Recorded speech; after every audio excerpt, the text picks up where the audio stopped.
Are you tired of losing the ball every time you try to dribble? It's not your reaction speed, it's not your player, it's how you're using the left stick and the controlled sprint.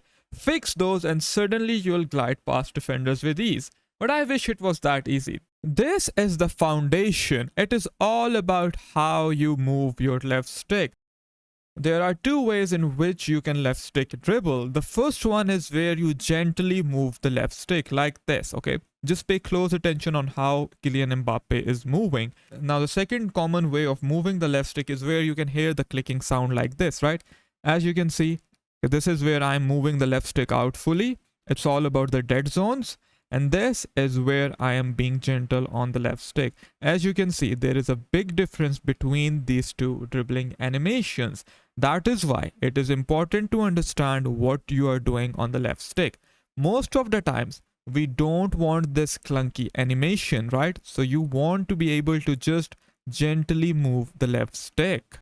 Now, the first thing I want you to do is come in the practice arena and just get a feel for the left stick. Okay, just move it like this, very gently, very slowly. As you can see, Mbappe is keeping the ball really close to the feet.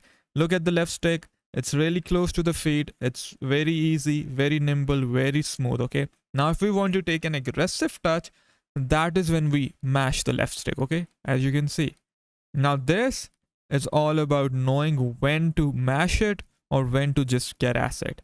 So most of the times, like I said, you want to be gentle on the left stick.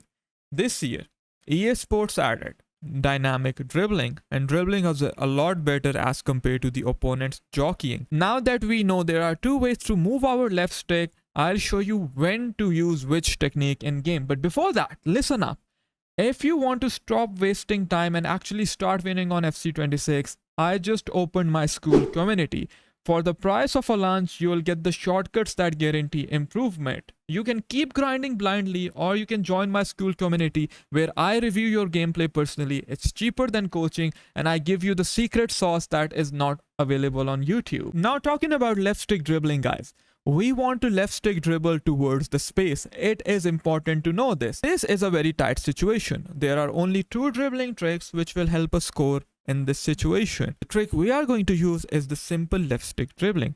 We're going to pass the ball towards Spina and we'll move our left stick upwards towards the space. And this alone will create enough space for me to be able to score this goal. Dribbling doesn't have to be flashy. Now, there is another dribbling technique that most of you use subconsciously. You are not aware of it. That is the sprint dribble. This simply means using the sprint button in combination with the left stick. Should you sprint dribble? No, not most of the times. But on the wings, sprint dribbling is very viable. If I am coming down the wing like this, guys, I am taking a touch upwards, backwards, and then I can accelerate. This is called sprint dribble. This sprint dribbling where you hold R2 and then just left stick like this, I am not a big fan of it. It was good like 10 years ago, not in FC26. So if you're doing this, you need to avoid doing it. Only time you should be using the R2 sprint dribbling is when you want to accelerate. That is it. Don't try to change directions with it. Second technique is control sprint, R1 dribbling. Now, the problem with R1 dribbling this year is that it is inconsistent, but most of the pro players are scoring goals using R1 dribbling. Here is the simple thing you need to follow. Obviously, in order to R1 dribble control sprint, you have to hold the R1 RB button and then just move like this. But this year, it is easier to tackle your attacker once you are in this animation, and you might have noticed it. I even saw some comments on my YouTube channel saying, oh, this is broken. So this is the solution for that, guys. You don't want to hold R1 for a long time because then it gets so easy for the opponent to tackle. You hold it, let go, hold it again. Because that first touch gives us the initial acceleration that we need. And we want to be able to focus on that first touch. This first touch right here is what we need. This is what's giving us the acceleration to be able to accelerate towards the space.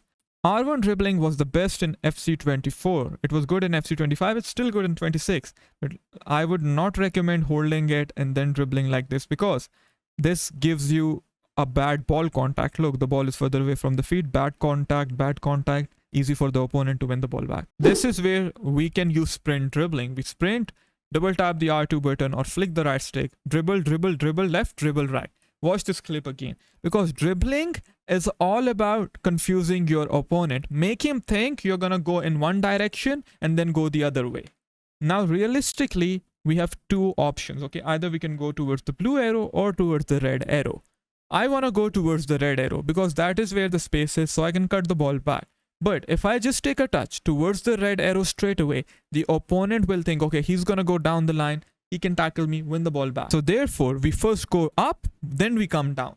This just creates confusion in the mind of the opponent, right? Dribble up, dribble down, dribble up, dribble down. Look, with Pina over here again, we go up, then we make him think we're going to come back. This is how we open up space. See, this looks simple, and it is simple indeed, but you have to pay attention. When I do this, the opponent's going to think, okay, he's going to recycle, he will switch to his CM and try to mark that pass. So therefore, we will take a touch backwards, take a touch in, and then pass the ball.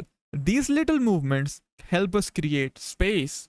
You don't want to dribble in straight lines. If your dribbling looks something like this, you're doing it wrong. Ideally, you want a zigzag dribble. This is how your dribbling path should look like. This is a form of zigzag dribbling. Just don't spam your left stick, left, right, left, right, left, right. Sometimes you have to accelerate in the space using control sprint, right? Sometimes you have to accelerate using the sprint button. This is the move that separates a casual from a very good player. It is about understanding the way your opponent's defender is moving and then dribbling in the opposite direction. As you can see in these clips, we go in, we go out. We are constantly focusing on what the opponent is doing, okay? He will always try to shadow you, mirror you, and then you have to move in the opposite direction using your left stick. It is as simple as that. If you have a lot of space in front of you, you sprint. If you don't have a lot of space in front of you, you just hold the R1 RB technical sprint dribbling, right? This is how easy it is. If he pushes up, like you can see here with Florian Wirtz, if he pushes up, we go in the opposite direction. We just want space for pass. This is dribbling. I take a touch away, okay? And then I stop. I dribble up, I dribble down, I end up scoring the goal. This is left stick dribbling. This is all left stick dribbling is about. Stopping, knowing when your opponent is going to change lanes. Talking about stopping, you need to learn how to stop just like I do over here. Now finally, you need to learn the L1 stop. See, I am moving, I stop. This kills the momentum in my attack, but it also confuses the opponent. After I have stopped, I can perform a skill move, right? I can do a left stick dribble, I can run, I can do a jog dribble, I can do anything. While dribbling, it is important not to dribble at the same tempo. Like see, if I keep going like this, it's so predictable. As opposed to this, I am slow, I am quick, then I stop, then I move again. And there is another way of stopping in this game. Whenever you will use the L1 LB button to stop, your player will face the opponent's goal, like this. But let's say if I am moving like this, okay, and I want to stop without facing the goal. Therefore, I will just let go of everything and hold down both the triggers. When I hold down the triggers, my player stops without changing his direction. This is also beneficial. I'm going up, L2, R2, stop, something else, right? There are so many combinations you can perform with these stops. And this is nothing. What I am going to teach you in my skill community is so much more in depth because on YouTube, there are limitations on what kind of videos I can make. Therefore, don't miss it out. Check down the link below. You need to join it.